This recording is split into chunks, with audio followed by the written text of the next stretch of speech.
Ladies and gentlemen, welcome back to WWBG 1470 AM and TobaccoRoadSportsRadio.com.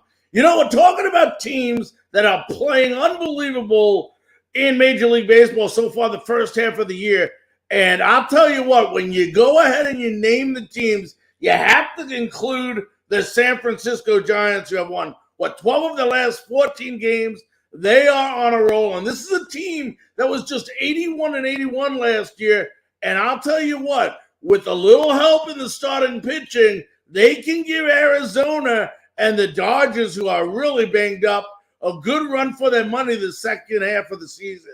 Let's go ahead. Let's welcome in Bill Laskey, who's a former MLB pitcher and is the host of the Giants post-game show. Bill, how you doing, buddy?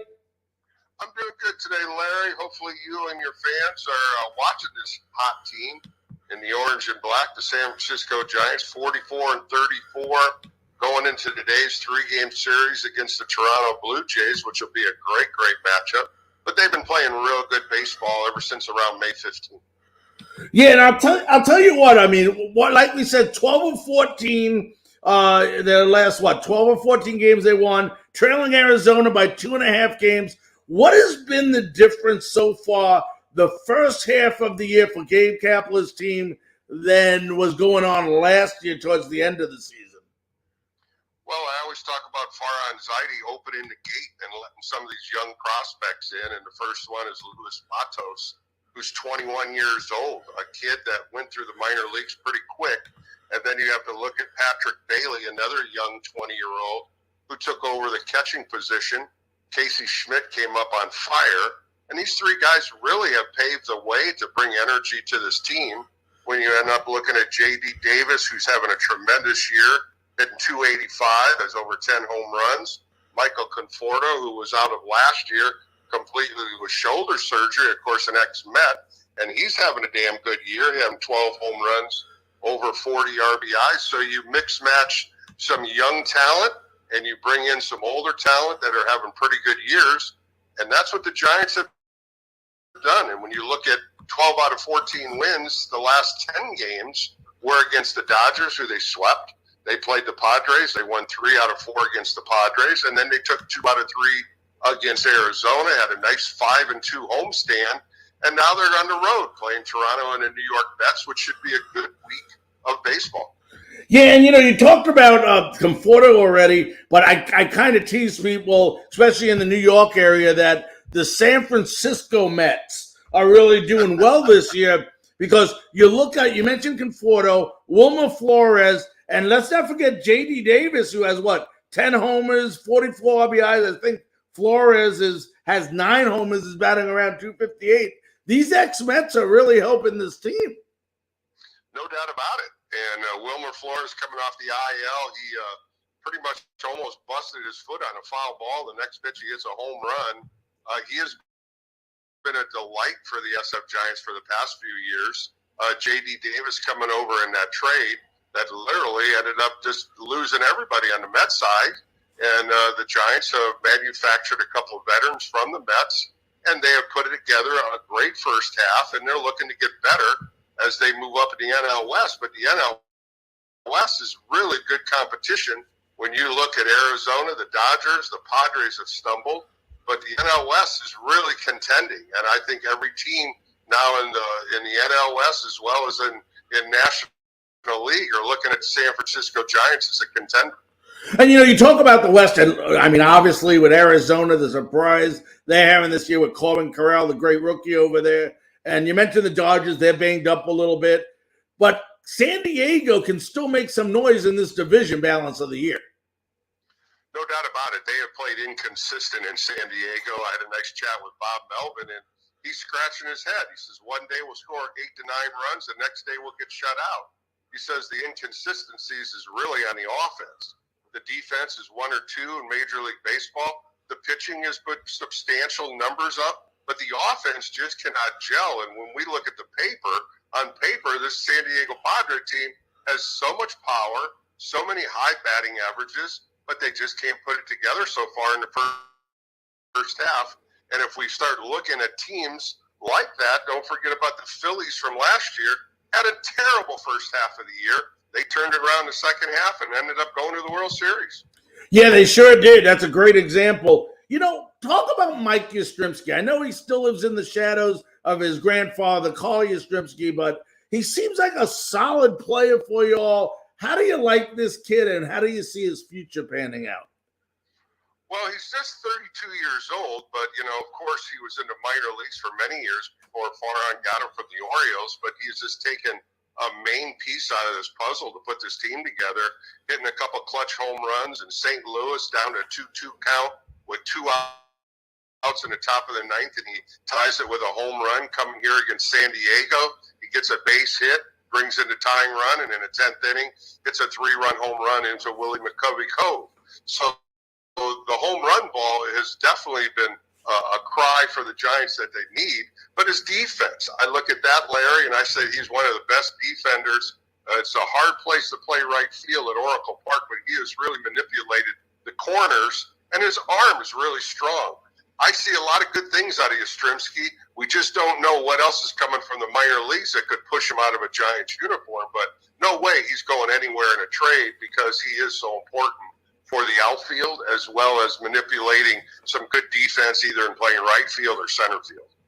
Yeah, now when you look at this lineup, and we mentioned a lot of the guys on this team, but besides Yastrzemski and the former Met players that we named, you still got what? Lamonte Wade Jr., Jock Peterson, and we didn't even mention, I think you pronounce it, Thairo Estrada. This lineup, it's Thairo Estrada, who they picked up from the Yankees for cash consideration. Yes. And he has turned into a great defensive second baseman.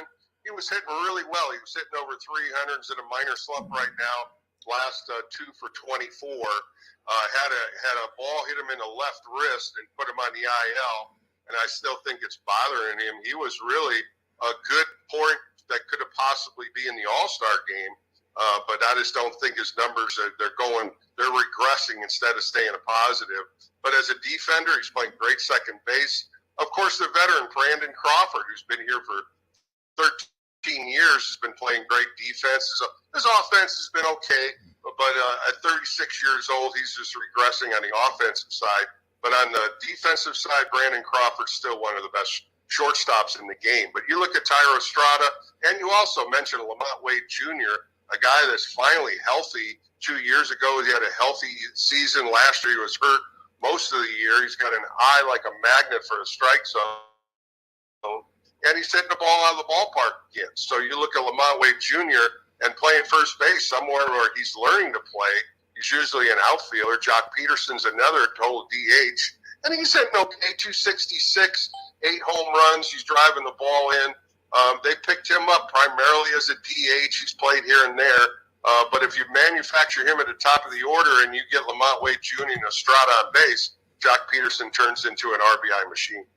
And one of my concerns when I look at the San Francisco Giants, I'd love to get your opinion on this, is starting pitching. I mean, Alex Cobb was doing well. He's injured. They got Logan Webb, but after that, on the starting pitching side, they don't seem to have a lot there to go with those two guys. Do you look at San Francisco maybe before the trade deadline making a move, or is there someone in the wings in the minor leagues that maybe we haven't heard about yet? Well, Harrison's in AAA. He's going to be in the top prospect game, but he's not ready yet. He's been moving up slowly. He's only 21, 22 years old, left-hander. Got really good stuff, but they're grooming him. That's one of the things that Farhan said. He wants to be an aggressive player in the trade deadline and possibly getting another quality starting pitcher. I think when you look at Alex Cobb, he just seems like he gets hurt all the time. Yeah. He got hurt just recently about an oblique. He's going to be throwing the first game against New York on Friday. He'll be back in the rotation. They picked up Minaya. Minaya just didn't fit well in the rotation. He's coming out of the bullpen. And Stripling, another guy that came through the Dodger system and that pitched well in Toronto, he's off the IL. Those are the guys that they're looking to fill. DeSclafani threw a good game the other day against the Diamondbacks, but he has not been consistent ever since he had surgery on his foot last year and lost out the whole year. So I believe they will look to be a trade if possible. If they're going to give up something, we don't know what in the farm system that give up for a quality starting pitcher. And I think that's all going to take place here in the next 5 weeks because Stripling's going to be back in the rotation, Cobb's back in the rotation. They got some young arms, no doubt about it. Tristan Beck's come up throwing the ball real well. And then you start looking at Keaton Wynn, a young right-hander, has got a great split finger. Sean Jelly, 6'8", right-hander. These guys have all been in their long relief roles coming in for those openers, and I just don't like the opener, but the Giants love to do that.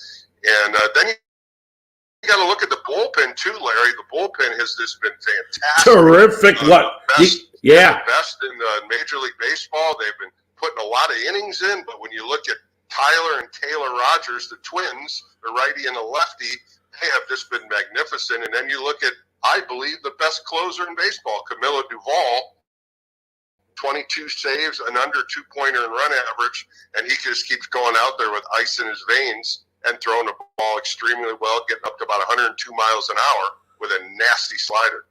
Yeah, and I'll tell you what, I was going to mention that this bullpen is just, like you said, lights out for this team. Been saving this team, and it's been a big reason why they've been being so successful of late. Talk about how surprised are you at the Diamondbacks' success so far this year? Well, I look at the Diamondbacks, and it's kind of like what the Giants have did. They opened the gate and let some of these youth guys in. I mean, when you looked at their lineup the other day, the only guy over 30 years old was Christian Walker. Everybody was in their 20s, and you can't say enough about Corbin Carroll, who's now talking about being an MVP race Rookie of the Year. The Giants really shut him down in 3 games here. They really pitched him away a lot, and then they jammed him in his hands. He took an 0 for 5 on Sunday when the D-backs beat him, but other than that, he really didn't do anything. But I look at this team, Larry, and all I think is speed. When you look at Jake McCarthy, you look at Geraldo Perdomo, those are the guys that are just fantastic on the bases. And they go first to third on a base hit. They don't even think twice about it.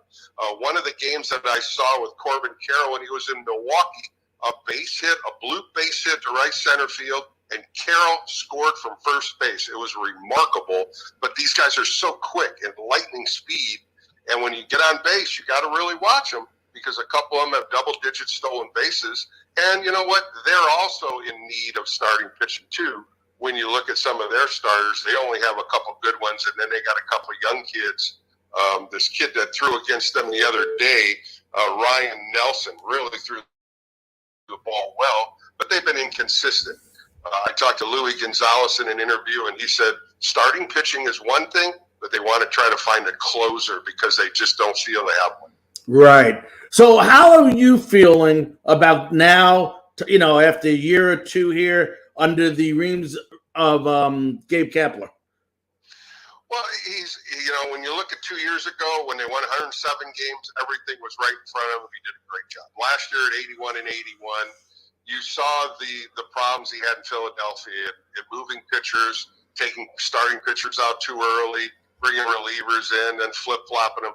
This year, I think he's got more help. It seems like he sits in that dugout, and there's 3 or 4 coaches that circle the wagons around him before he makes these moves, which could be a positive because he has been managing the team extremely well this year. Sure, there's been some hiccups. We always have hiccups on managers, but I think he's done a very good job this year.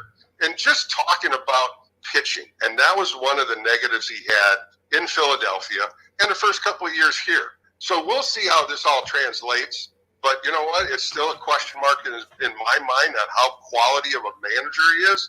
I still think he's got a lot to groom and learn from, but he's done a great job this year, and we're just going to see how this moves forward into the second half. Last question, and I'll let you run, Bill. It's a 2-part question. Who, the fans that are watching the San Francisco Giants, who may surprise them balance of year that they may not have heard of yet? And B, how do you see this team doing second half of the season? I really believe you got to look at the youth. Patrick Bailey, who is hitting over 300 as a catcher, quick behind the plate, frames the ball real well, lightning of an arm. been throwing guys out at second and third base. He's in the top catching position right now. He's one name you got to take a look at, a switch hitting catcher. Got some power numbers, but he's got a good average, 323 right now. You got to look at him because he's leading the way with his pitching staff, the communication and what he's done behind the plate with the staff. Another one is Blake Sable, a Rule 5 pickup. He's been hitting the ball extremely well, about 260, playing left field, and they got him as a backup catcher. So they have a little bit more potent batting from him from the left-hand side. But I look at the youth of this team to see if they can continue to build that confidence as they go into the second half and they start playing the American League, because this is where they kind of went backwards. Baltimore came in here and beat them 2 out of 3. They've had some problems with the American League, and we've always talked about the balanced schedule, and this is going to be a big, big thing for them moving forward with Toronto, Boston, and a couple other teams. They still got to play Tampa Bay. They got to play Texas. So the American League has given them a little problems. The National League, they've overcome a lot. But looking forward, I think they can still contend. I don't know where this NL West is going to go because everybody can still beat them up. But if you look in the month of September, that's where the NL West is going to take place, because you play the Padres, you play the Dodgers, you play the D-backs, and it's all the last 2 weeks of the season. So I look at the second half, get to September, see if there's still a battle there. And if you can get to the end of September with that first or second spot, you got a chance to win the NL West. But I really believe what we talked about, they have to get a quality starting pitcher or 2. And if they could do something like that at the trade deadline and build that rotation, I think they got a good chance in the NL West as well as getting into the playoffs. And who knows, could even get to him in the World Series, because this team is deep enough to do that. And I agree with you. I've said it, and I've said it for the last couple of weeks on my shows. I really believe San Francisco is 1 or 2 starting pitchers away from being a really, really strong contender, because I'll tell you what, we mentioned it a couple of times. They have a great 1 through 9, and I'll tell you what, they have a lights-out bullpen. Well, listen, my friend, I want to thank you so very, very much, as always, for taking time out of your busy schedule to join us on Frankly Speaking Baseball. Larry, it's good talking to you. Take care of yourself, and it's always an open door every time you need. I appreciate you, and let's go Giants. All right, Larry, have a good day. You too, my friend.